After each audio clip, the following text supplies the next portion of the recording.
Magandang araw kaibigan. Ako nga pala si DJB ng Barangay Inspiring Stories. At ito ang ating kwento. Matagal nang hanap buhay ni Samuel ang pagiging mangingisda. Paano ba naman kasi may sarili siyang bangka. Ang kasakasama niya sa hanap buhay na ito ay si Sanjo. Kaibigan niya itong matalik. Si Sanjo ang nagpapaandar ng bangka samantalang siya naman ang naglalambat ng mga isda sa laot. Marami naman silang nahuhuli, kaya't nakakain ng pamilya ni Samuel ng higit pa sa 3 sa isang araw. Isang hapon, napagpasyahan ni Samuel na wag munang pumalaot. Sang-ayon naman roon si Sanjo dahil malaki rin naman ang kinita nila noong nakaraan. Kaya't ito nga ang araw ng day off niya at dahil dito, naisipan niyang puntahan ang kaibigan niyang si Jana. Kababata niya kasi ang dalaga. Kaya nga lang, nang puntahan niya ang tirahan nito, ang sabi ng ina ni Jana, nagturo raw ito sa covered court at doon nagpa-practice ng volleyball. Dahil laban na raw ng team nito sa susunod na buwan. Dali-dali naman itong pinuntahan ni Samuel.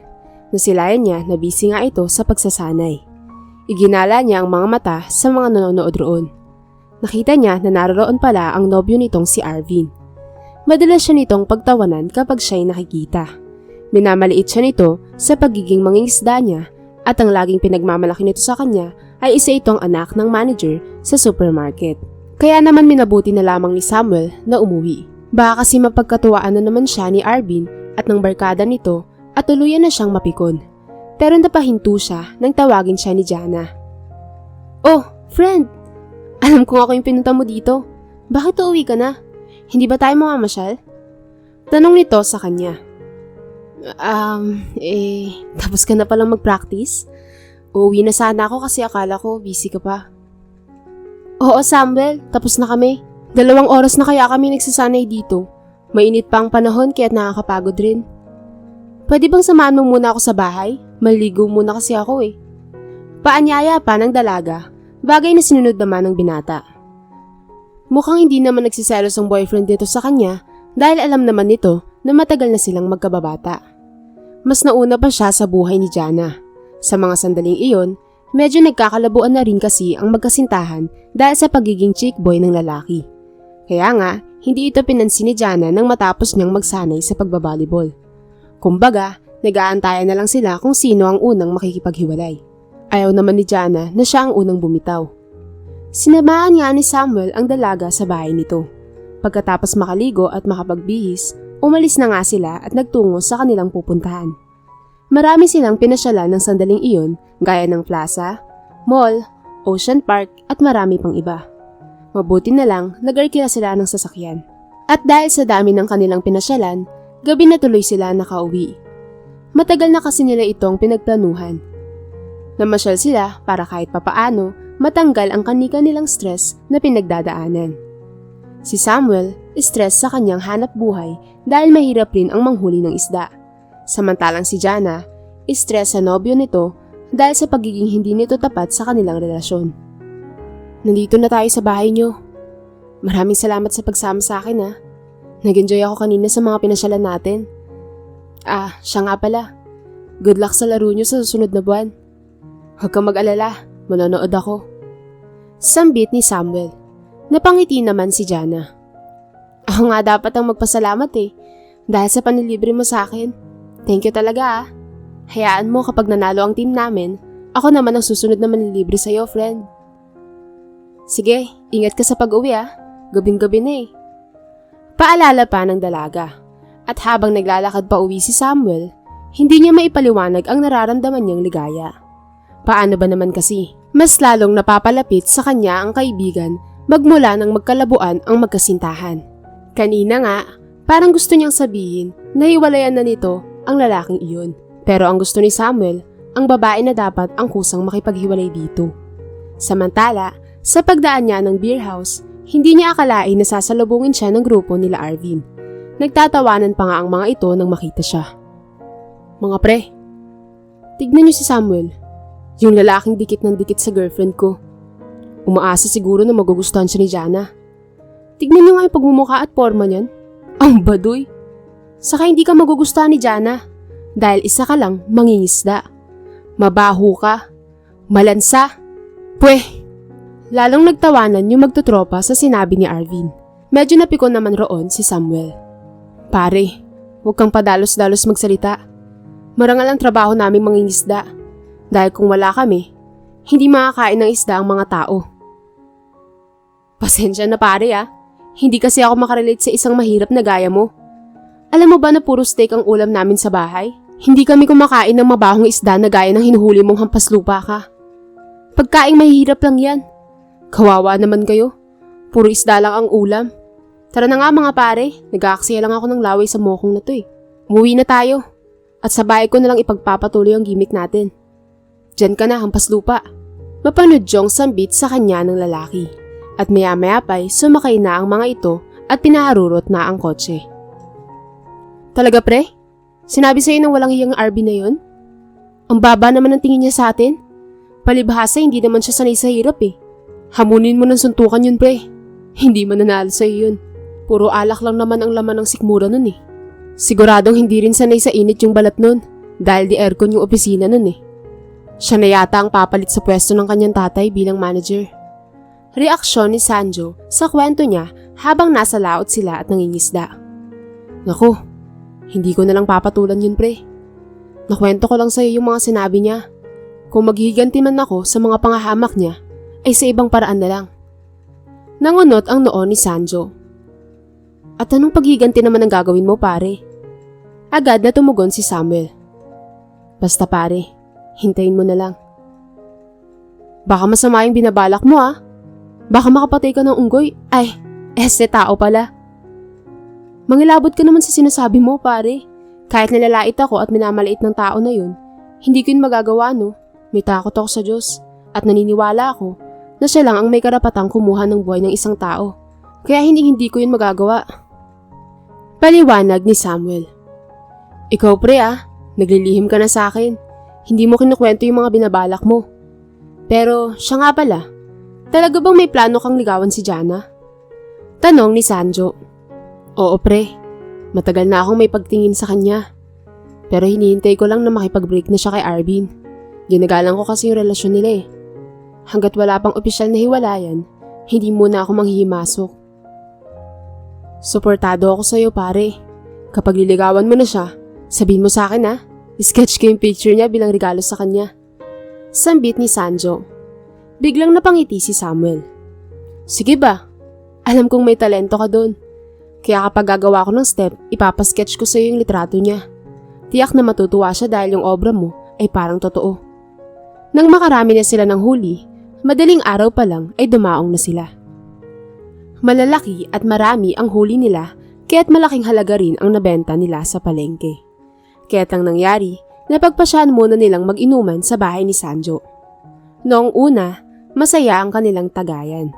Pero pagsapit ng 12:00 ng hating gabi, dumating ang di inaasahan.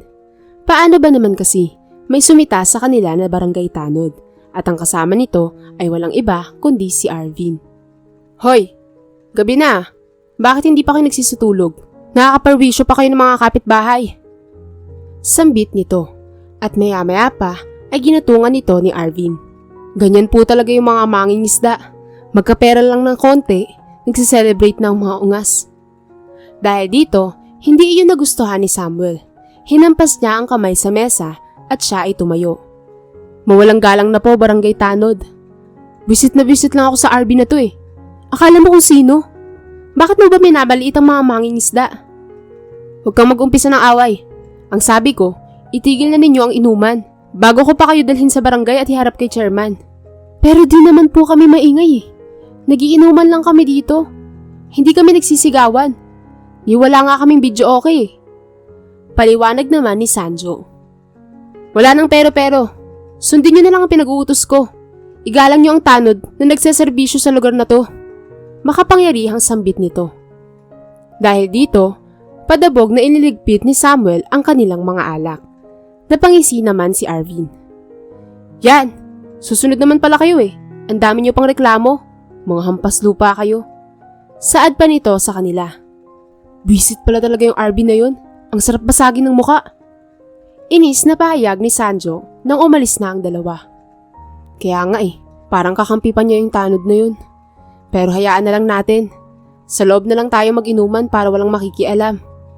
Tugon ni Samuel. Sa sumunod na araw, nakipagkita ulit si Samuel kay Jana. Hindi siya nangisda ng sandaling iyon dahil nakapagpasya na siyang ligawan ang dalaga. Hindi niya na kasi papatagalin pa ang nararamdaman niya para dito. Kaya nga nagpagawa agad ng sketch si Samuel sa kaibigan at pinalaminate pa niya ito. Niyaya niya ito na kumain sa isang restaurant.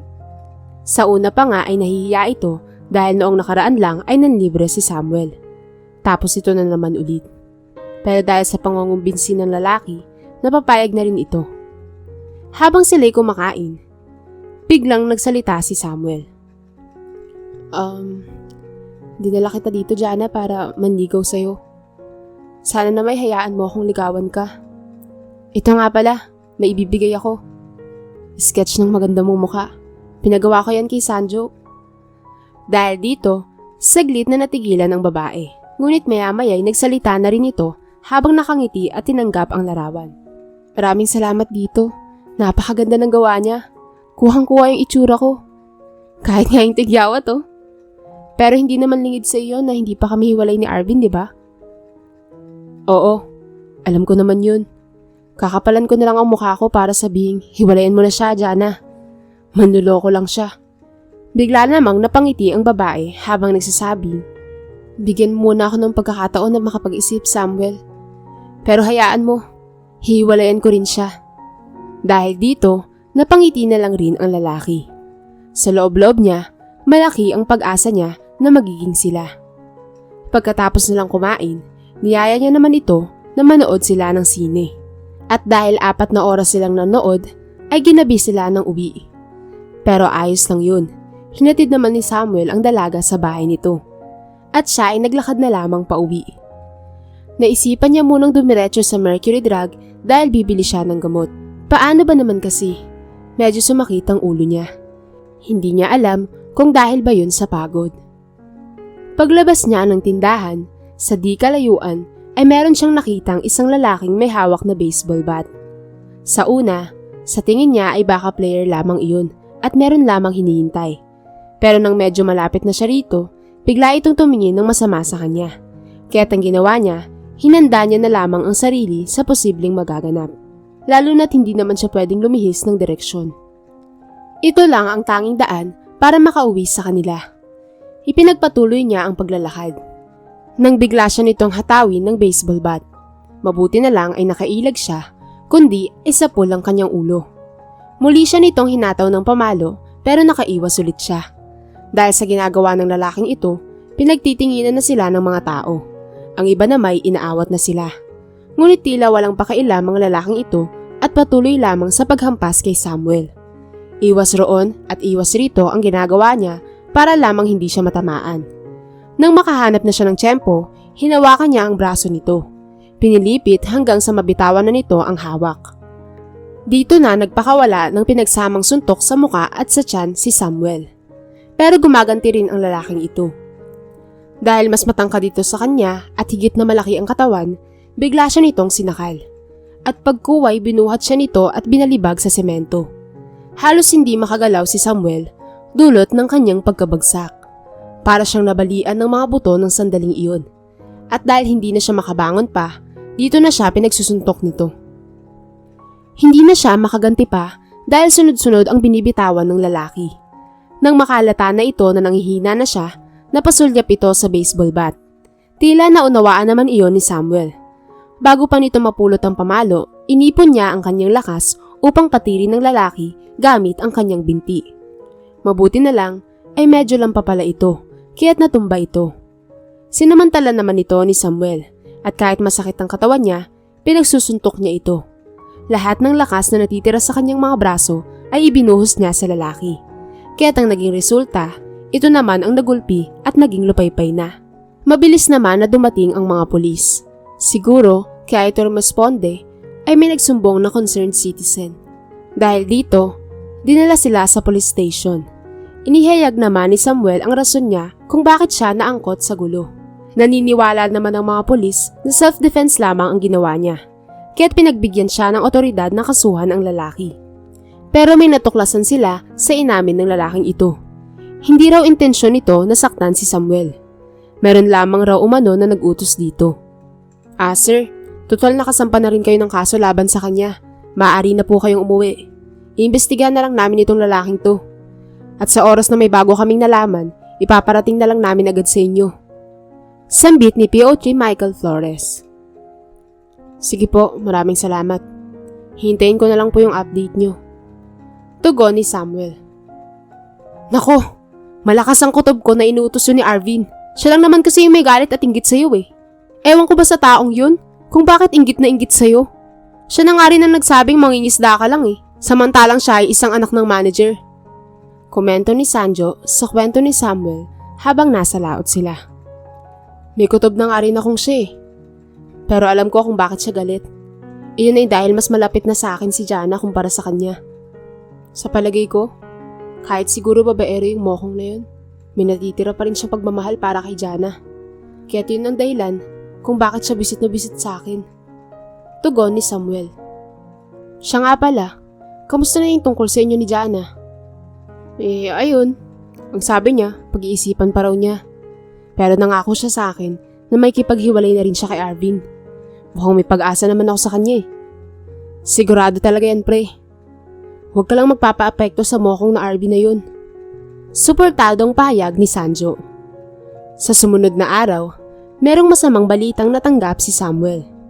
Paano ba naman kasi, yung pinakulong niyang lalaki ay natagpo ang patay sa loob ng kulungan. May saksak raw ito sa dibdib.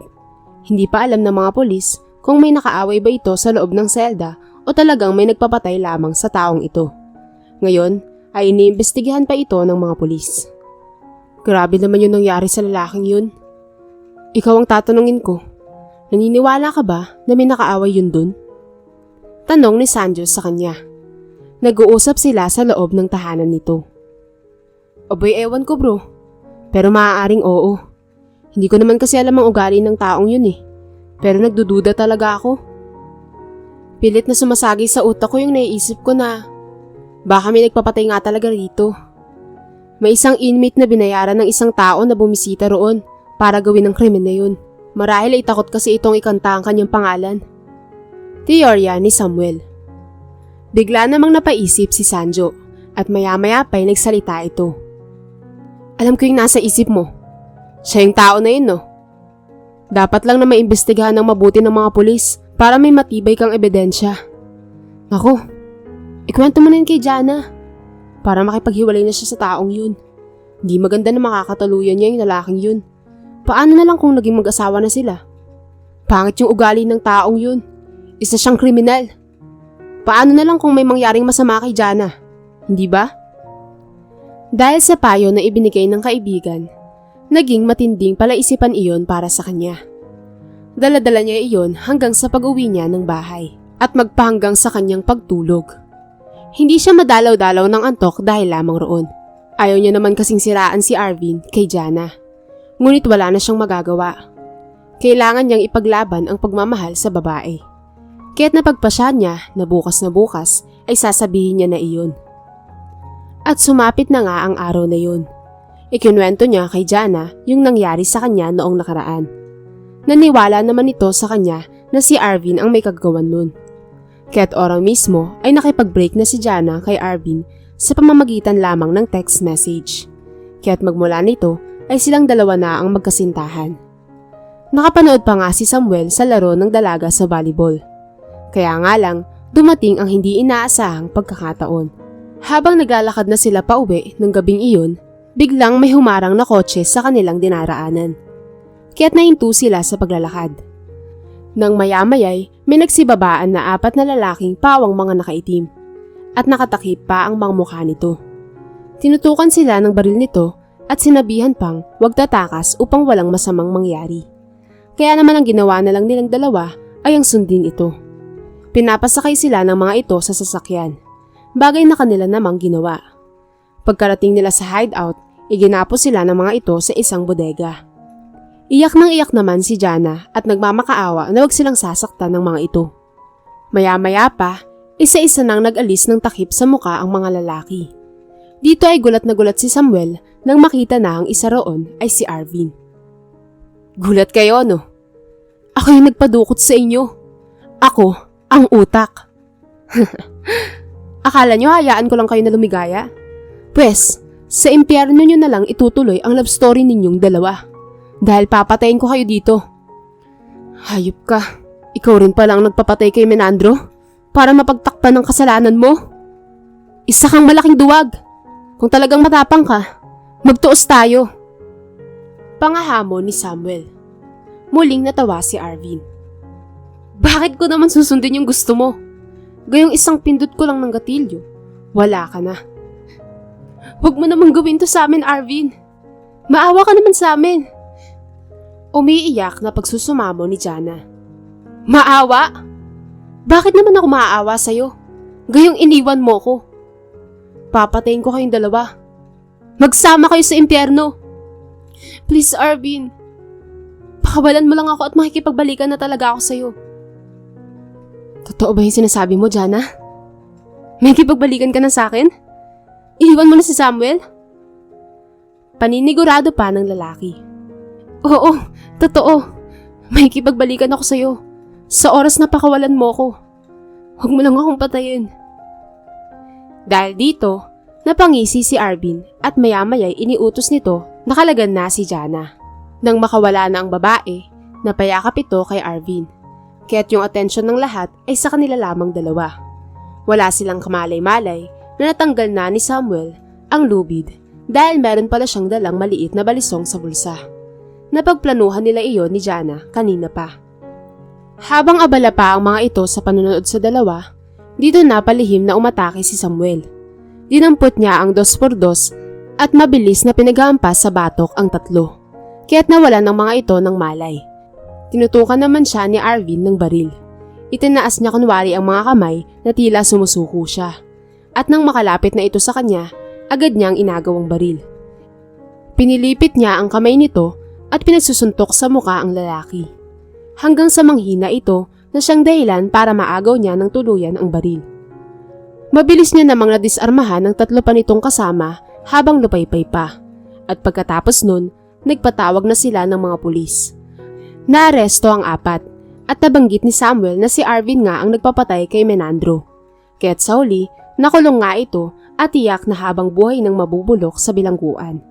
Hindi rin nagpaareglo si Samuel sa pamilya ng lalaki at ganun rin ang pamilya ni Menandro.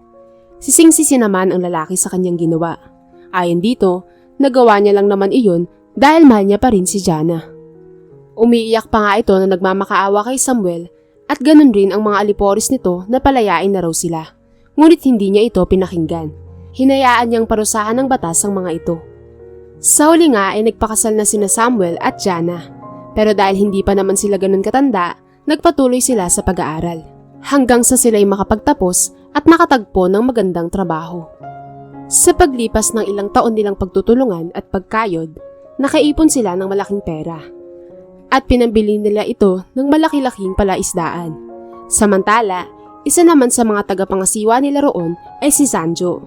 At dahil meron na silang regular na pinagkakakitaan, dito na sila bumuo ng isa nilang anak. Sino ba namang mag-aakala na yung isang mangingisda lamang na madalas hamakin ni Arvin, isa nang nagmamay-ari ng lumalagong palaisdaan.